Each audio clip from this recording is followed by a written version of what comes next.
Beach FM, locals talking to locals. Welcome, Joe, to the Beach FM General Election Show. You've been selected as Nationals candidate in Mana for 2020 general election.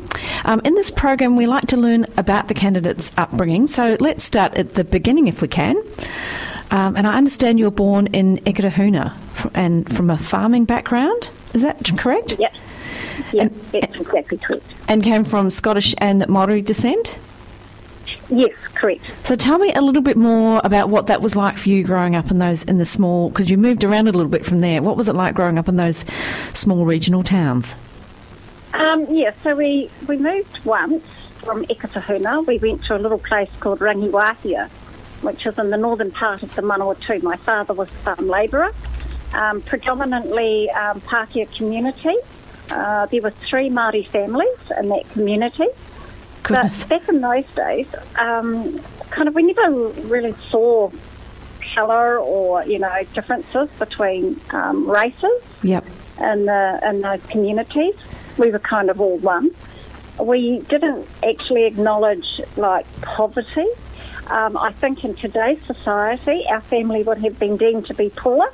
Yeah. Although, as children growing up, we didn't notice it because we grew our own food in the gardens, in our vegetable gardens. We had our own animals around the house and in paddocks next door, and we were pretty self-sufficient. We went eeling. We did all of those things as kids. We never got a television until we were quite older as kids. So we spent all of our time outside, either fishing, eeling, or playing, basically. Well, it sounds ideal. That is a great childhood. It was a great childhood, and I've brought my kids up along similar lines as well. It's gorgeous, and I think a lot more children they would benefit from being out and having that sort of upbringing as well, growing your own vegetables. Yeah, being out in the garden, not sitting on an iPad or an iPhone. Yeah, exactly. I grew up as a child. I hated vegetable gardens. I'll tell you now. I thought when I become an adult, I do not want to see another vegetable garden in my life. Oh dear. And when I did become an adult and I had my own children, the very first thing I did was introduce them to a vegetable garden. Why did that change?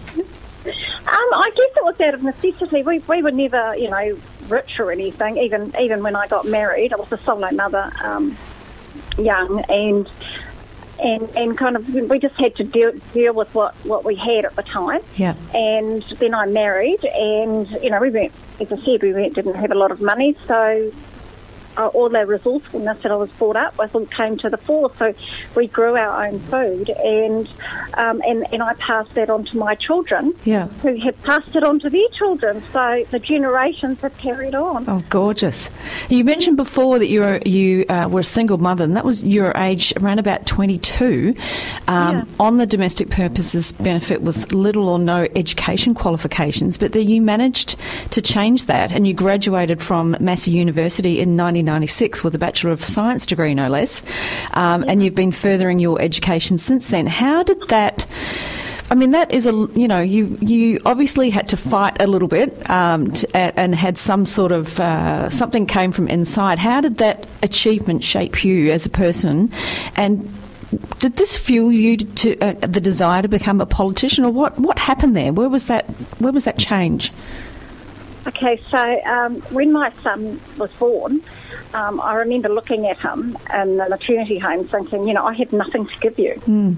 I have absolutely nothing to give you, and I need to change this. And that was the determination for me to get myself re-educated. I put myself through correspondence school just to see whether or not I could do it and study again. And then from there I went to a secondary school, and then I went off to university. But, even though you were an adult student back then, teachers still said to me, I remember, because I babysat for lots of teachers' kids, and I remember one of them said to me, what makes you think you'll be successful at university? Oh, my goodness. And I said, because I know I will. Yeah. And, and he was talking to me, and I said to him, hopefully you don't talk to the kids like this.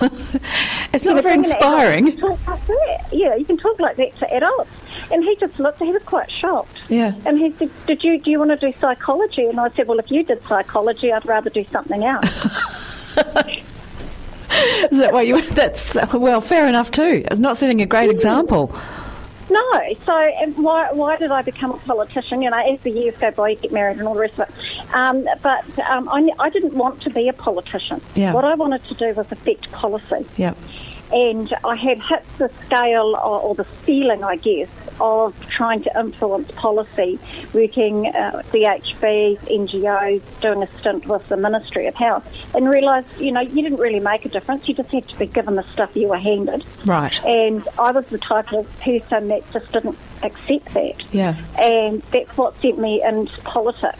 And it's been an amazing learning curve, actually, on how legislation is set.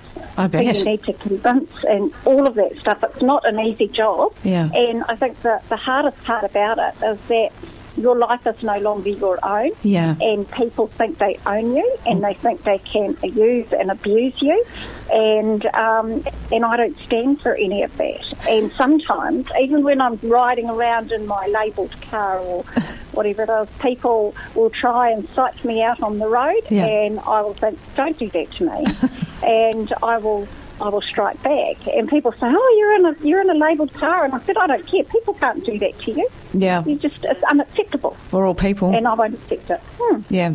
So you've been a National MP since 2014, and this term you're the National Party spokesman for the Māori development. And is this a new role for you? This is a new role for you within Mana, though. How are you finding this electorate?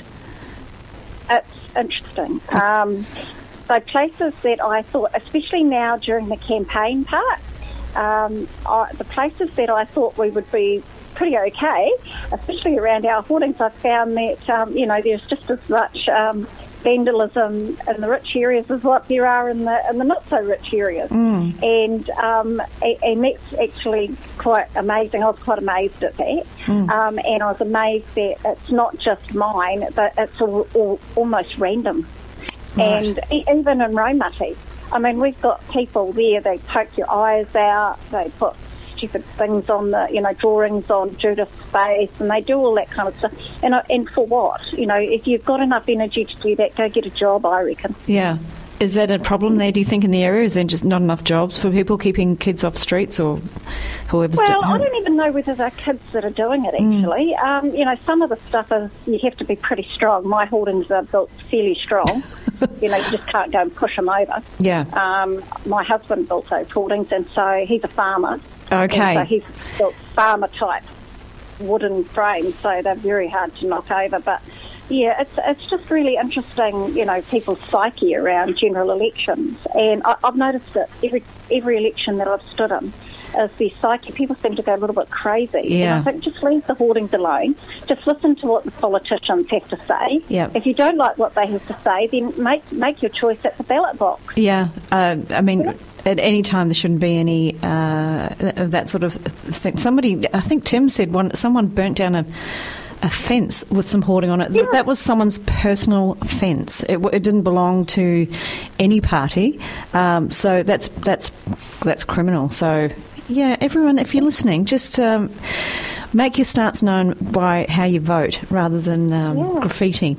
So that may be, one of the issues it's not necessary to for generally as an issue in the Mana electorate. What do you think would be some of the issues that you would be looking at? Would it be housing or transmission gully or the environment? What sort of things would you be looking at campaigning for or looking out for in the electorate?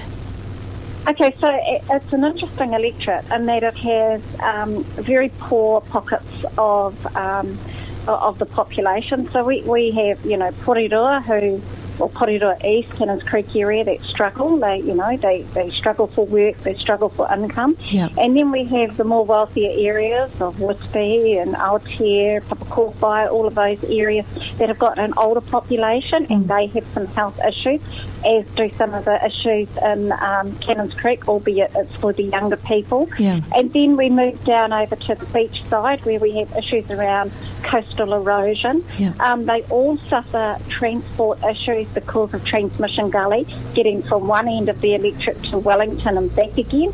And I think, that needs to be resolved so we can get people moving and not jammed up. Going through the electorate, heading to Wellington and heading home again. I think so, they're all different things for different areas. And then, of course, we have the Grey Power who is really pushing to have their 24/7, like an accident emergency, almost hospital type, set up in Paraparaumu, which, you need your population to be able to service that area or for a health centre to service that area. And I'm not sure, is the 24/7 service really required? You have a lot of retired people there. Should the focus be more on geriatric health care, it's a little bit around all of those areas. And also jobs and businesses, ensuring that, especially during this time, COVID, the community transmission is helping and trying to support locals to shop locally and support their businesses. So I'm pleased that, people like butchers and greengrocers are allowed to stay open this time, and the small businesses are able to stay open and deliver their services to the community. Yeah. So it's a mixed bag, really, Catherine, at the end of the day. It is. But, I'm up for it because I've seen from one end to the other about whereabouts I can help. Yeah. Fantastic. Finally, on the more political questions I've got for you, the National Party has had a few scandals, with leadership changes over the last couple of months. And also there's a couple of new kids on the block, shall we say, in the Mana electorate. How can you convince the Mana voters that the current National Party team can manage the country when some might say the National Party can't even manage itself? It's a bit cheeky, isn't it?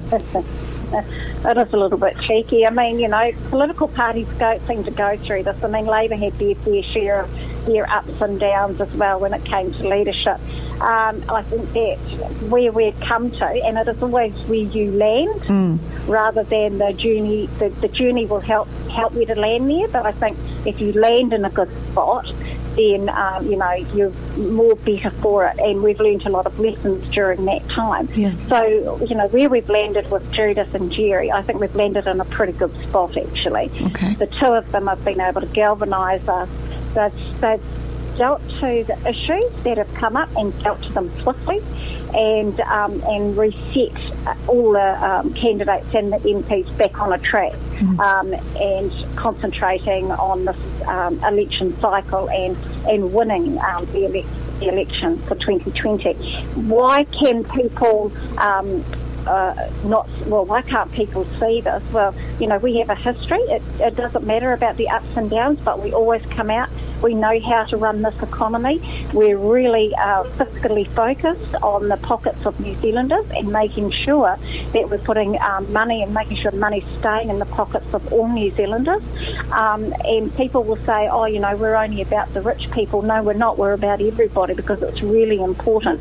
We want to make sure that we support small business. All of that stuff around the economy, around growing businesses has never, ever gone off our radar, no matter the other personalities that have got in the way over the last couple of months. So we've hit to our kaupapa, we've stuck to it, we've stuck to the values that we have held for the majority of us. Remember, it's only a small number that have decided to play up and they've been dealt to.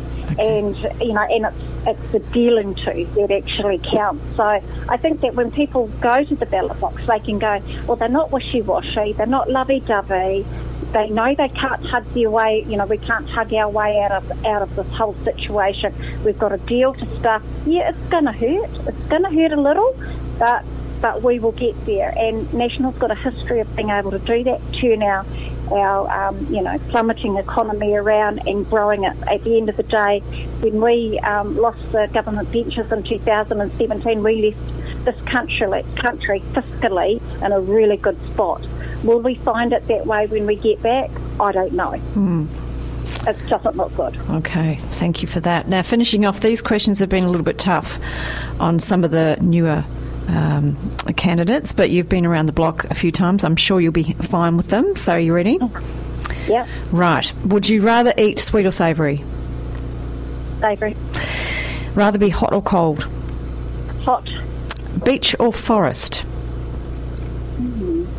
Beach. The beach. Would you rather have coffee or tea? Tea. Cat or dog? Dog.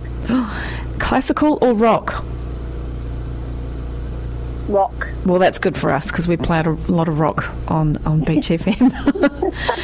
Joe, it's been absolutely delightful to get to know you today. Good luck with everything going forward in the electorate and the general election, and we'll hopefully speak to you again sometime. Right. Thank you very much, Catherine. Have a good day. 106.3 Beach FM.